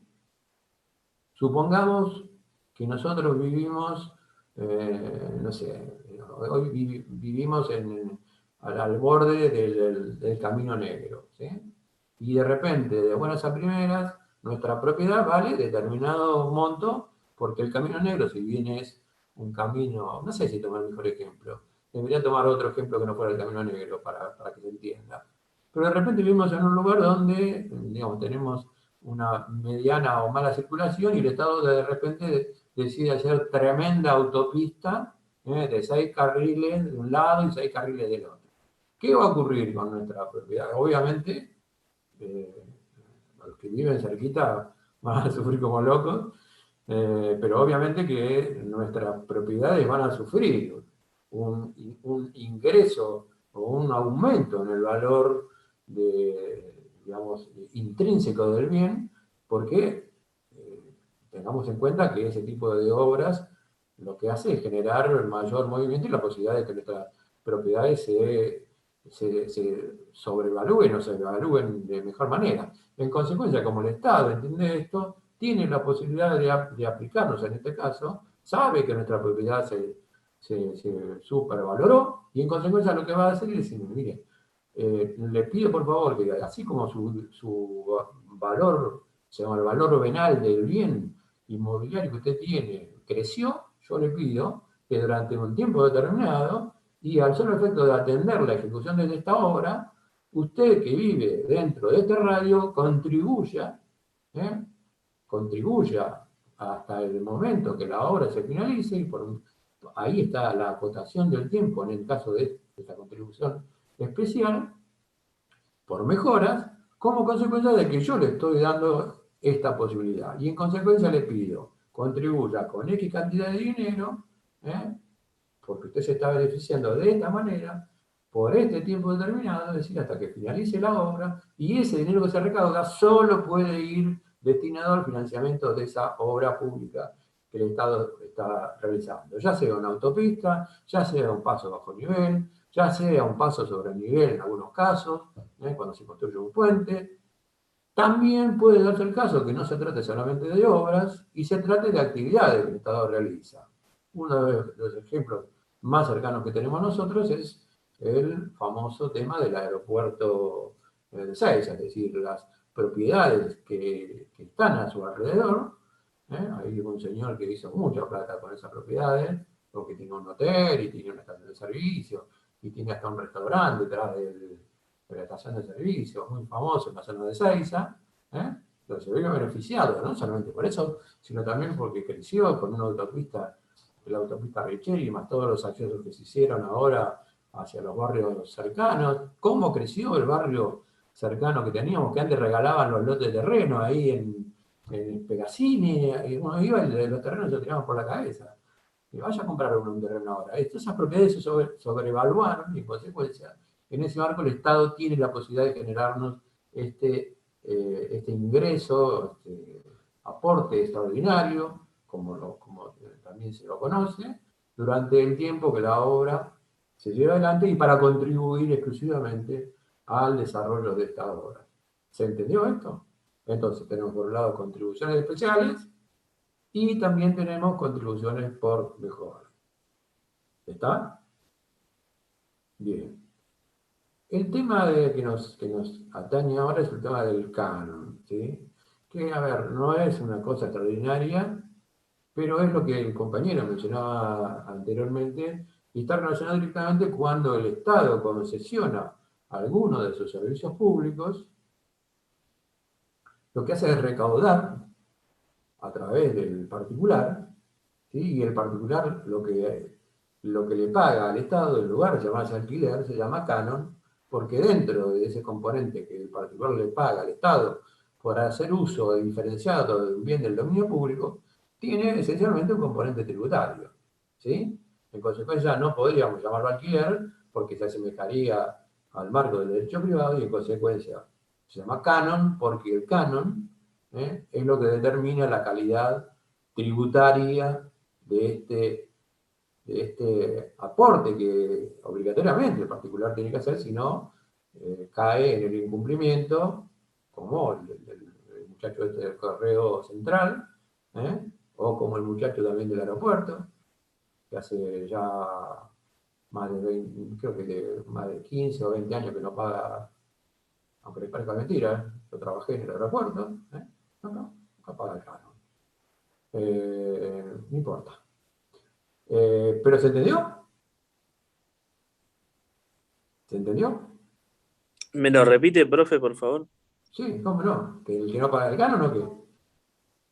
No, digamos que la definición del canon sería cuando A el ver, Estado... el concepto del canon sería el equivalente en materia privada de cuando una persona le paga a otro porque uno le alquila determinado bien, ¿sí? Lo que ocurre es que en este caso, como se trata normalmente de concesiones de bienes del dominio público por las cuales el concesionario hace un uso diferenciado del resto de los habitantes, ¿sí? Lo que le paga al Estado en concepto de esa contraprestación se llama canon porque tiene el componente tributario. Es decir, si el tipo no paga, el Estado automáticamente le hace caer la concesión. En consecuencia es imperativo que se pague el canon. Bueno, con algunos no se ha podido porque se han trabado miles de medidas judiciales, pero indefectiblemente el componente tributario aquí es el nombre que se le da a este pago por la contraprestación de la utilización de un bien del dominio público de forma diferenciada respecto de otros. El tipo de la playa, el que tiene el parador, bueno, ese tipo también le pagará a la municipalidad de donde sea lo que se llama canon. No paga un alquiler, paga un canon.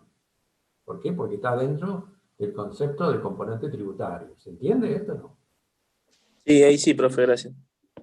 ¿Sí? ¿Se entendió? Bien. Sí, gracias. El último siempre lo dejo para la discusión, porque es el famoso tema del peaje.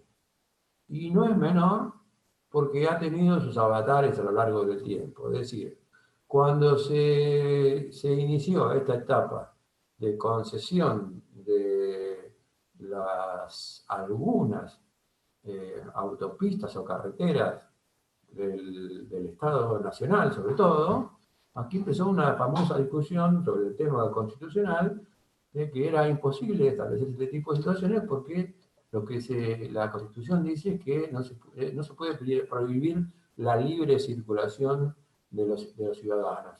Y este es un error conceptual, porque nadie le prohibía. Simplemente le decía, mire, para pasar tiene que pagar.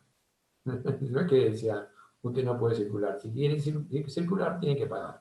Bueno, obviamente aquí lo que había era la transferencia a un particular de un bien del dominio público del Estado para que éste lo explotara y lo mejorara, ¿sí?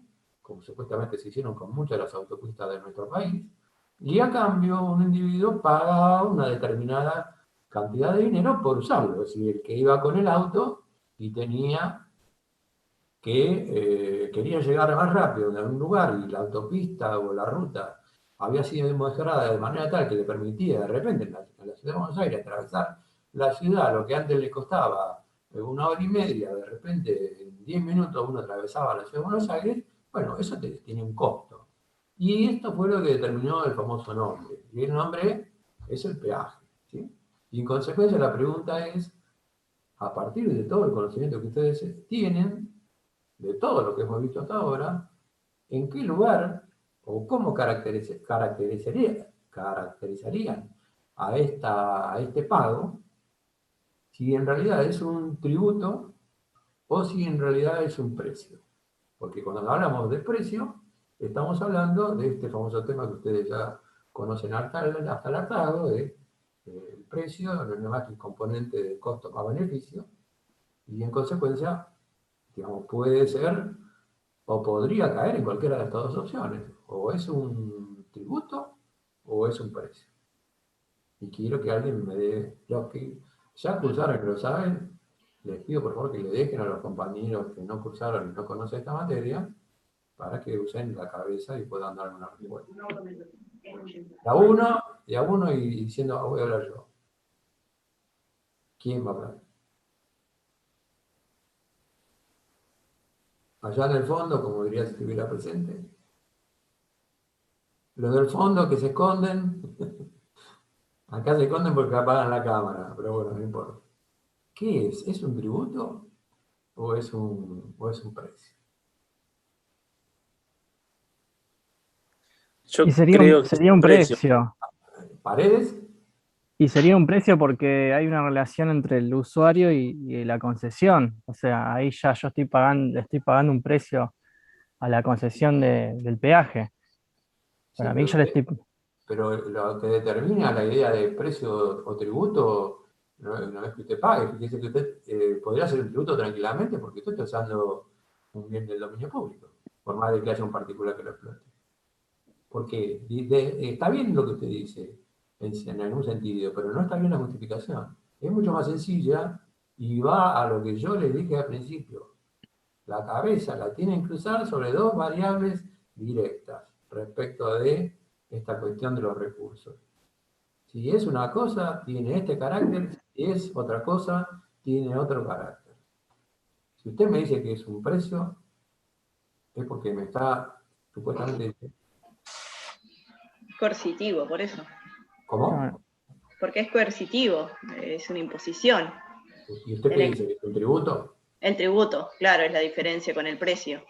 Ah, está bien, pero usted dice que el peaje es un tributo. No, yo digo que el peaje es un precio y la diferencia con el tributo es que vos podés ir por una calle y no hacerlo más rápido en el caso del peaje, usar esa ruta o esa autopista. A ver. Pero si yo lo tengo esto con una empresa privada, o sea, las concesiones son privadas, yo soy un usuario, ¿no sería tipo un contrato así de derecho privado, o sea, de derecho privado entre personas serían? Entre personas, no me puedo explicar, o sea... No está mal lo que usted dice, pero lo que pasa es que eso surgió a posteriori, le voy a decir, como consecuencia de una intervención de la Corte Suprema por una problemática que se presentó, pero lo que yo le estoy pidiendo es, desde el punto de vista de nuestra materia, que me dé la justificación, porque me dice usted que es un precio y no es un tributo. Es más fácil de lo que usted cree.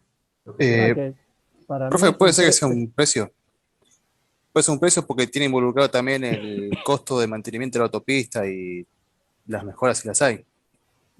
Iluminación y todo eso. Eso tampoco me determina la diferencia de por qué no es un tributo. ¿Por qué no es un tributo? Porque hay puede ser que sea una elección individual, o sea, si yo quiero si quiero lo uso, si no, no. Exactamente, ¿por qué? Porque el tributo no sale del Poder Ejecutivo, el peaje no sale del Poder Ejecutivo. No tiene nada que ver, paren un poquitito, a ver, vamos a ordenarlo. En principio, hoy por hoy es un precio, por lo que dijo alguien ahí, por el tema de que no es imperativo, nadie me obliga a mí a ir por la autopista. Claro, sí. Puede ser otra alternativa o no, o sea, por eso. ¿Sí? A ver, es por eso que existen las colectoras. Alguien me puede decir, bueno, pero en la ruta 2 no hay colectora. Bueno, nadie lo obliga a ir por la ruta 2, usted quiere ir por una ruta de tierra. Bueno, usted puede llegar tranquilamente a Mar del Plata o cualquier otro lugar, evitando todos los peajes. Yo esto les cuento como anécdota, un poco para ablandar un poco la clase. Cuando arrancó todo este tema, yo iba a Villa Gesell con un chico que era así medio guerrillero, entre comillas, ¿no? Y el tipo estaba totalmente, como él iba muy seguido, estaba totalmente sacado, fuera de sí, y él no quería pagar. Cuando llegaba al peaje, le decía al tipo de la cabina, estoy hablando de las primeras épocas, que él no iba a pagar porque la Constitución decía tal cosa. Entonces la gente del peaje no le levantaba la barrera, porque si le levantaba la barrera, al tipo se le registraba, al tipo de la caja se le registraba un ingreso, ¿sí? ¿Qué es lo que hacía este cristiano? Bajaba del auto, iba, le labraban un acta, imagínense la cola atrás y toda la historia, ¿no? 45 minutos perdíamos. ¿Por qué le digo? Iba a la sala del peaje, le labraban un acta de por qué no quería pagar.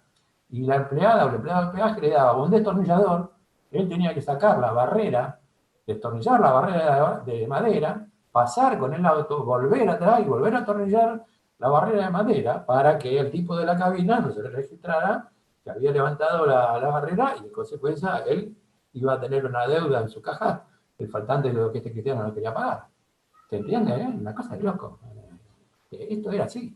¿Pero por qué? Porque él decía, pero acá no hay colectora. Bueno, vos podés ir por un montón de lados, nadie te obliga. Es el mejor camino, más seguro, sí, ahora tiene dos manos. toda la historia, pero en definitiva, en principio, es un precio justamente porque nunca podría ser en tributo en la medida que no es imperativo. Mientras haya una alternativa, va a ser un precio. Y vamos a explicar después por qué. Ahora, hay situaciones en las cuales, otro tema que se está discutiendo ahora también, que está muy en boga, en las cuales realmente se transforma en un tributo. ¿Por qué? Porque el usuario de un determinado bien del dominio público, que está concesionado a un particular, no tiene alternativa, como es el caso puntual de este famoso tema que se está discutiendo ahora, después de muchos años también, de la concesión del río Paraná, desde la desembocadura del río La Plata hasta el puerto de Santa Fe, que es, o Rosario, digamos, San Lorenzo, que es el máximo dragado que tiene el río Paraná. Entonces, al tipo que tiene que utilizar ese servicio, obviamente no le queda alternativa, no puede ir por la ruta con el barco. En consecuencia, en ese caso puntual, como a él no le queda alternativa, a él digo, millones de barcazas que llegan y traen, sobre todo grano y múltiple cantidad de mercadería, no le queda más alternativa que pagar. Y en consecuencia, en ese caso puntual se transforma en un tributo. ¿Está claro? ¿Por qué? Porque es imperativo. ¿Usted quiere pasar? Pague. Obviamente que no hay cabina de peaje. Esa clase de peaje se paga, por más que se llame peaje igual, acá tiene contenido tributario. Se puede llamar peaje y tener contenido tributario, y se puede llamar peaje y tener el contenido de un precio. La diferencia está en la imperatividad, que es lo que yo les digo a lo que ustedes tienen que prestar atención. ¿Estamos?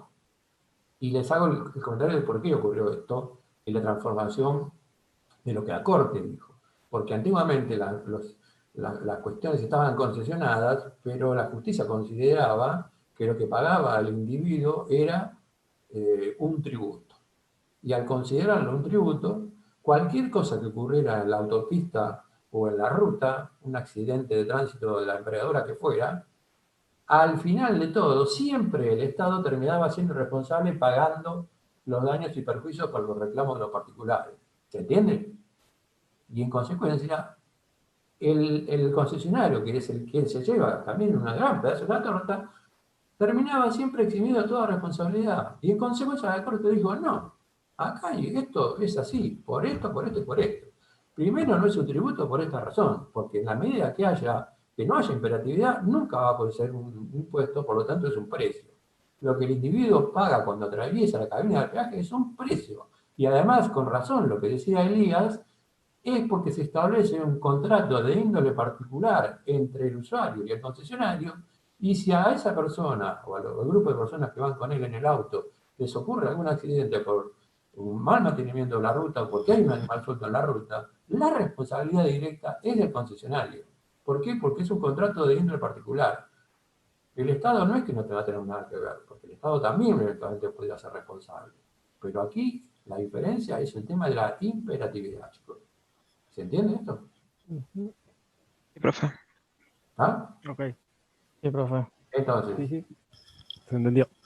otra vez para abrirle la cabeza, siempre que se traten de estos temas y siempre que les caiga alguna problemática, miren, yo aprendí, hay una cosa que aprendí cuando me recibí de abogado, cuando empecé con lo primero que hice fue una macana tributaria. Una macana que fue mi primer caso perdido, por culpa mía, por no saber o no entender demasiado derecho tributario. Todavía no me dedicaba a esto.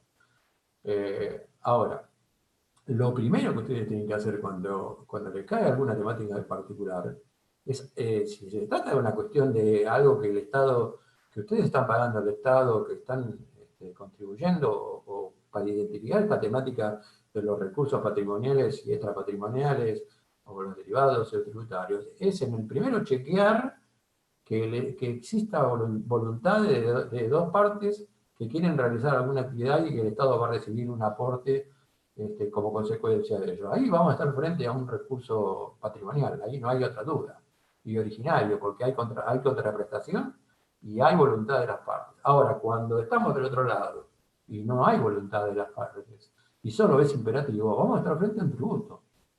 Por esta razón que yo le digo a Elías, es que el peaje en los casos donde hay alternativas y donde hay colectoras, donde uno puede elegir otro camino también, como lo dijo Anabela, es un precio. Es un precio. Y además es un contrato, como dijo Elías, entre el concesionario y el particular. Y en consecuencia, el concesionario va a tener que hacerse cargo de responder si es que ocurre algo. ¿Sí? Lo último, le digo lo último, antes es esta temática y no es tan difícil, es más difícil explicarlo que aprenderlo o entenderlo. Este tema de lo que nos quedaría como el monopolio fiscal. ¿Sí? Como yo he dicho antes, ustedes saben de memoria mejor que yo, cuando nosotros hablamos de una cuestión de precio, lo que se menciona siempre como componente del precio es costo más beneficio, ¿no? Eso da un resultante de X cantidad. ¿Estamos de acuerdo? Muchas veces la cuestión del beneficio está atada supuestamente a alguien que todavía siguen repitiendo esta pelotudez, justo se me escapó, de la famosa mano invisible del mercado. No hay ninguna mano invisible del mercado en ningún lado. Hay manos perfectamente marcadas y remarcadas, sobre todo en el tema de los precios. Entonces, no se coman la galletita del famoso tema de que el mercado lo regula todo, porque no existe esa historia, chicos. Existen corporaciones que se adueñan de determinados sectores y a partir de ahí, en conglomerados o bajo determinadas situaciones, son formadoras de precios. En consecuencia, este tema de la mano invisible del mercado no existe. Insisto, no por ello voy a dejar de reconocer la existencia de que la definición de precio es costo más beneficio. ¿Estamos? El costo es perfectamente cuantificable, porque uno ahí tiene mano de obra, materiales, lo que se les ocurra, y el beneficio muchas veces depende de las necesidades de cada uno. Las cosas valen lo que uno está dispuesto a pagar por ellas, esta es la verdad. ¿Sí? Si todos dejáramos, yo sé que el pan no se puede dejar de comprar, pero si todo el mundo dejara de comprar pan, yo te puedo asegurar que al otro día el pan costaría la mitad, porque se tienen que quedar con todo el pan metido en el horno. Y dije horno, ¿eh? A ver, no quiero que nadie me malentienda, ¿eh? Dije horno, de los panaderos. Entonces, ¿qué es lo que ocurre en algunas oportunidades con el Estado desarrollando alguna actividad supuestamente en el marco de algo que podría ser directamente realizado por los particulares? El Estado, así como se apropia de determinadas actividades a partir de lo que hemos mencionado, servicio público, acuérdense de que cuando nosotros mencionamos a los bienes del dominio público, los bienes del dominio público no son solamente con esas características aquellos que están por encima de la tierra, porque el Estado también tiene dominio público respecto de las cosas que están por debajo de la tierra. ¿Sí? Por ejemplo, la explotación de Villa del Sur de agua no es nada más que extraer agua de la vertiente del famoso acuífero Querandí, y entonces Villa del Sur le paga al Estado, a la provincia de Buenos Aires, una concesión por extraer agua de ese acuífero y embotellarla. ¿Vamos? Más o menos algo parecido hace YPF. ¿Sí? YPF hoy, en manos de vuelta del Estado, es la única que está en condiciones de extraer y vender petróleo, salvo que el Estado concesione a algún otro particular, pero solo por concesión, porque directamente solo el YPF, como empresa del Estado, puede extraer petróleo. ¿Sí? Es muy difícil extraer petróleo, por lo tanto requiere una gran inversión. Por lo tanto, supongamos que YPF, en el caso particular nuestro, es la única empresa que extrae petróleo y la única que le vende al resto de las compañías, que lo único que hacen es refinarlo y transformarlo de repente en nafta, en solventes, en aguarrás, en lo que sea. ¿Se entiende esto? Voy muy rápido. Esto es muy verborrágico, me parece. Ah, se entendió, profe. Bien. Ahora, YPF se apropió, con toda razón, de todo el petróleo que está debajo del subsuelo. Si alguien quiere petróleo, se lo tiene que comprar a YPF. O si no, lo tiene que traer de afuera, con el concerniente costo de lo que implica traer de afuera, de repente, en barco, petróleo. Es decir, es una nafta de esas características aquí, valdría 10 veces más de lo que vale, ya aún cara lo que estamos pagando. En consecuencia, todas las refinadoras que funcionan dentro de nuestro país tiene la necesidad de comprarle YPF. Y en consecuencia, YPF se ha transformado, o se transforma automáticamente, en un monopolio, ¿sí? ¿O no? Es un monopolio. Ahora, ¿qué le ocurre en este marco? YPF es una empresa del Estado que tiene todas las características de una empresa privada. En consecuencia, YPF lo que hace es establecer el mismo concepto para la venta de su producto. Por un lado costo y por otro lado beneficio. ¿Estamos de acuerdo? En consecuencia, en el marco de lo que se llama el beneficio, ahí YPF, Estado Nacional, pueden poner el número que quieren, ¿sí? Porque difícilmente otro puede hacer lo mismo. Y en consecuencia, lo que se entiende en este sentido, que es que cualquier otro que necesite comprarse el producto tiene que caer en este monopolio, y como este monopolio es un monopolio estatal, existe una cuestión de imperatividad. ¿A quién le voy a comprar el petróleo dentro de este país? Si no es a YPF. En consecuencia, para que se entienda, dentro del componente del beneficio que YPF obtiene por la venta del petróleo, se considera que una parte es tributaria. ¿Sí? ¿Por qué? Por la cuestión de la imperatividad, por la cuestión de que el tipo que paga no tiene más remedio que comprársela a este fulano, porque no tiene alternativa válida y razonable para poder obtenerla desde otro lugar. Y en consecuencia se ve obligado a comprarle a YPF y a pagarle lo que YPF fije para cada momento del año en su etapa de extracción o en comparación a lo que vale el barril de petróleo en otros lugares del mundo. Pero en consecuencia, como aquí hay un monopolio, y el monopolio es estatal, la parte o una parte del beneficio que se obtiene en el marco del precio se considera un componente tributario. ¿Se entendió el por qué? En Italia, por ejemplo, lo que... Profe, una Sí. consulta. Sería ese excedente, ¿no? Porque al poder fijar los precios YPF siendo monopolio, ese excedente en carácter de imperatividad es lo que los usuarios están obligados a pagar. Sería más o menos así. Por eso le digo, el tema del beneficio siempre es relativo, no sé, si usted quiere comprar un teléfono iPhone y usted está enloquecido porque quiere tener un iPhone, y bueno, tiene que pagar.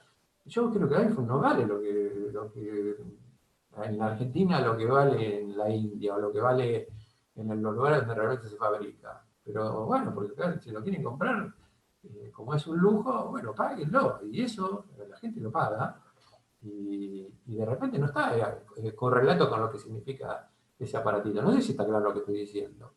Lo de YPF también está vinculado, pero no solamente con que es un excedente, sino que en ese beneficio que lo fija el Estado, y en consecuencia, como es el Estado el sujeto, aquí es donde aparece el tema de la imperatividad y el tema de esa porción considerada tributo. Por eso que se llama monopolio fiscal, porque en ese marco obtiene beneficio el fisco, obtiene beneficio, en este caso la AFIP, porque hay un componente fiscal que está fijado de manera, entre comillas, tributaria, a raíz de que el Estado es el único operador y el que tiene el carácter de monopolio. Yo les contaba que, por ejemplo, en Italia pasa algo similar con el tabaco. En Italia tiene otro objetivo. El objetivo es resguardar, entre comillas, la salud de la población. En consecuencia, todo aquel que produzca en Italia tabaco tiene la obligación de vendérselo al Estado. No se puede vender particularmente. Entonces el Estado lo que hace es acopiarlo y soltarlo al mercado en pequeñas proporciones para regular la fabricación de cigarrillos y evitar que la población se enferme. Porque también aquí hay una doble valoración. Cuanto más el Estado invierte en proteger la salud de la gente, menos inversión se le va a exigir en materia de salud pública. ¿Se entiende? Si mientras más protejamos, no sé, por ejemplo, ahora con las vacunas a la gente, una vacuna cuesta, supongamos, promedio $10. ¿Ustedes creen que las prepagas que algunos de nosotros tenemos no estarían encantados de poder conseguirlas? ¿Por qué? Porque preferirían pagar $10 una vacuna y tener protegido al tipo que paga 30 lucas por mes, y no que un tipo de estos se les enferme en esta situación que estamos pasando ahora y le cueste 50 veces más de terapia intensiva. ¿Está claro? Entonces el Estado también opera de la misma manera en este sentido. En consecuencia sanitaria pasa lo mismo. Y en consecuencia sanitaria el precio del tabaco también tiene ese componente tributario. ¿Por qué? Porque es el único que tiene material que muchos demandan y que a su vez el Estado regula para evitar problemáticas de la salud pública. ¿Alguna vez vieron unos programas que hay ahí que se llaman aeropuertos o fronteras, qué sé yo, fronteras calientes, donde controlan el ingreso? Bueno, hay un control muy estricto en Europa, sobre todo en el tema de los cigarrillos, donde hay un margen que cada individuo puede ingresar al país, el resto se lo decomisan. Por eso hay tanto contrabando de este, porque acá antiguamente ocurría, pero eso no ocurre hoy. Allá con el precio que tienen los cigarrillos, yo no fumo, pero de esta manera es una locura. Creo que mucha gente debe fumar por el precio y no porque tenía ganas de fumar. A ver, ¿quieren preguntar algo? ¿Les quedó alguna duda sobre algún tema? ¿Esto es trascendente?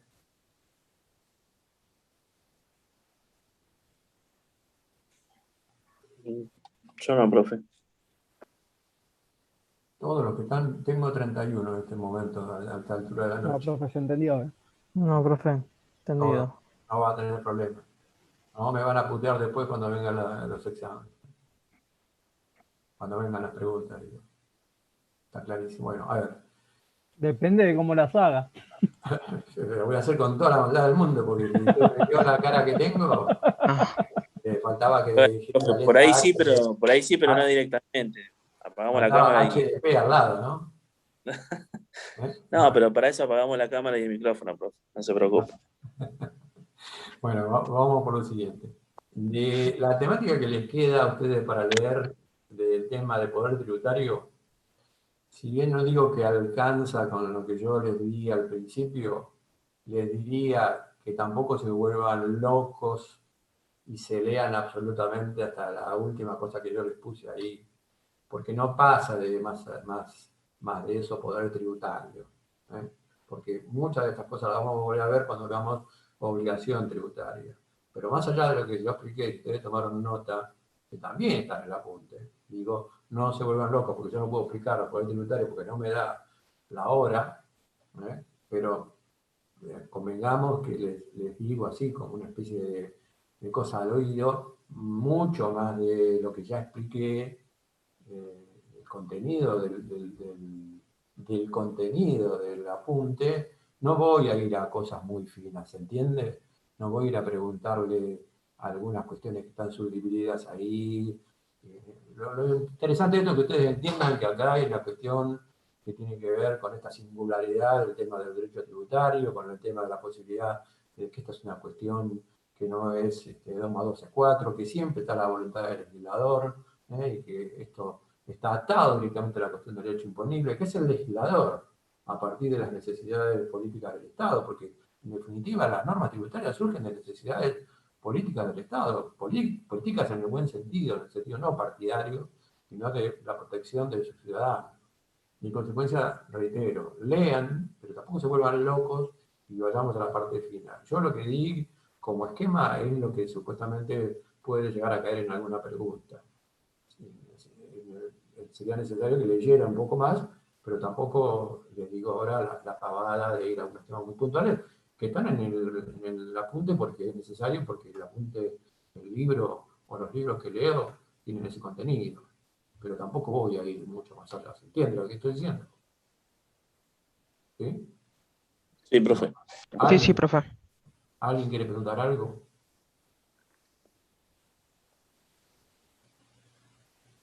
Bueno, les queda mi mail de acá al jueves. El viernes, 9. ¿Sí? Ni se los ocurra preguntar el viernes porque no le voy a contestar.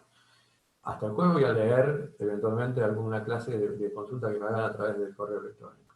Y sí, por favor, les reitero encarecidamente que no que tienen que contar, esto más allá de que yo haya escrito, tienen que contar con los elementos necesarios para poder estar en el parcial. Cámara y micrófono, indefectible.